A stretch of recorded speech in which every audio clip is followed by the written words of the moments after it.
Power star Pawan Kalyan, శృతి హాసన్ల కాంబినేషన్లో north star entertainments పతాకంపై నిర్మాత శరత్ మరార్, దర్శకుడు కిషోర్ పార్థసారథి దర్శకత్వంలో నిర్మిస్తున్న చిత్రం కాటమరాయుడు.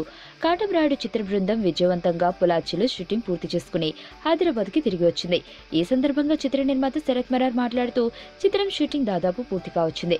గబ్బర్ సింగ్ ఘన విజయం తర్వాత పవన్ కళ్యాణ్, శృతి హాసన్ల కాంబినేషన్లో కాటమరాయుడులో మరోసారి కనువిందు చేయబోతుంది. పొలాచిలో పవన్ కళ్యాణ్, శృతి హాసన్ కాంబినేషన్లో చిత్రీకరించిన సన్నివేశాలు, పాటలు చాలా అద్భుతంగా చిత్రీకరించారు అని నిర్మాత శరత్ మరార్ చెప్పారు. దర్శకుడు కిషోర్ పార్థసారథి పవన్ కళ్యాణ్ గారితో రెండవ సినిమా చేయడం చాలా సంతోషంగా ఉంది. మిగిలిన షూటింగ్ పార్ట్ జనవరి, ఫిబ్రవరి నెలల్లో పూర్తి చేయడానికి ఏర్పాట్లు జరుగుతున్నాయి.